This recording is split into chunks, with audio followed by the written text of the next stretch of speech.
Assalamualaikum warahmatullahi wabarakatuh. Salam sejahtera dan salam sehat untuk kita semua.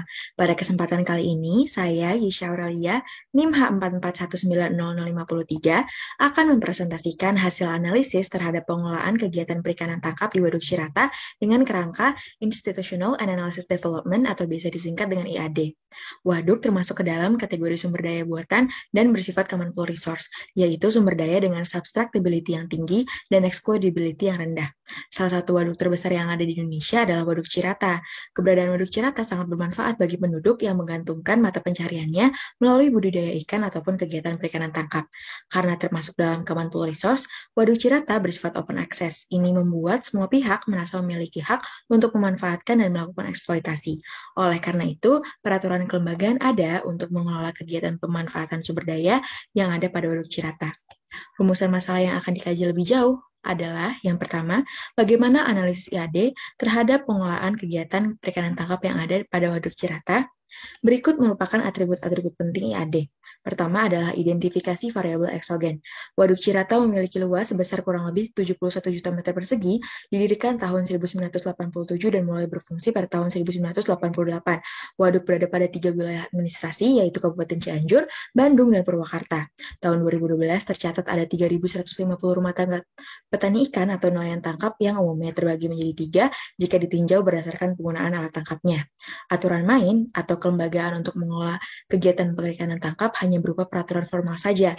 Berikut merupakan tabel dari aturan main atau aturan dan kebijakan terhadap kegiatan usaha perikanan tangkap di Waduk Cirata. Selanjutnya, identifikasi arena aksi. Nelayan tangkap sebagai pihak yang mengekstraksi sumber daya akan menyebabkan kondisi produksi perikanan tangkap menjadi tidak stabil jika dilakukan melebihi kemampuan kapasitas. Untuk itu, kelembagaan perlu dibentuk untuk mengatur pengelolaan kegiatan perikanan tangkap di Waduk Cirata agar kontribusi perikanan tangkap terhadap perekonomian masyarakat maupun di daerah sekitarnya tidak semakin menurun. Kemudian, aktor yang terlibat dalam kelembagaan Waduk Cirata memiliki peran yang terbagi menjadi 2, yaitu sebagai penentu kebijakan dan sebagai pelaksana kebijakan. Poin kajian yang kedua adalah bagaimana keterkaitan stakeholder dalam upaya pengelolaan sumber daya perikanan yang ada di Waduk Cirata.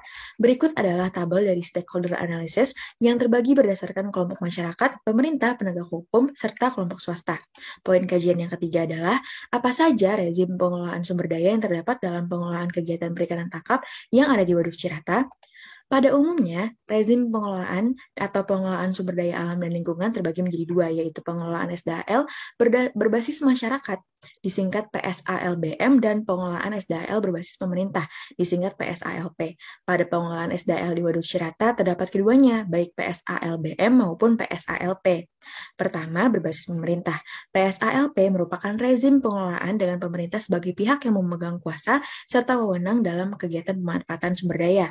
Ada Peraturan Daerah Provinsi Jawa Barat Nomor 7 Tahun 2011 yang menyatakan bahwa sumber daya ikan harus dimanfaatkan dengan sebaik-baiknya untuk kemakmuran masyarakat. Kemudian ada Peraturan Menteri Kelautan dan Perikanan berupa pernyataan bahwa pengelolaan sumber daya ikan harus tetap dilaksanakan dengan memperhatikan prinsip kelestarian sumber daya serta lingkungannya. Kedua, berbasis masyarakat. PSALBM atau Community Based Natural Resource Management merupakan pengelolaan sumber daya dengan pemberian kesempatan bagi masyarakat untuk memegang wewenang serta bertanggung jawab untuk mengelola sumber daya alam dan lingkungannya. Penerapan PSALBM secara tidak langsung memaksa masyarakat untuk lebih bertanggung jawab karena setiap keputusan yang mereka ambil akan berpengaruh langsung terhadap kesejahteraan hidup mereka. Kelompok masyarakat pengawas atau POKMAWAS dan juga masyarakat peduli Cirata atau MPC adalah komunitas PSALBM yang ada di Waduk Cirata.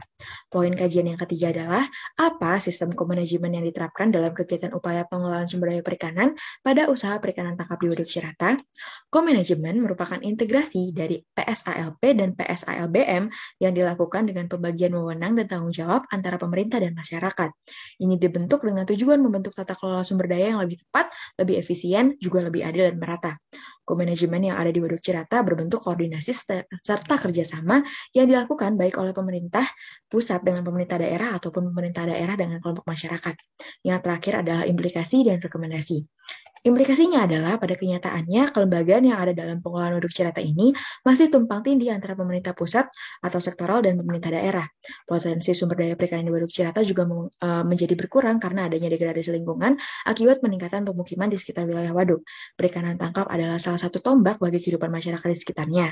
Namun pada kenyataannya belum dapat perhatian lebih jauh dibanding dengan sektor perikanan lainnya. Rekomendasi kebijakan yang dapat dilakukan yang pertama, kebijakan program stocking.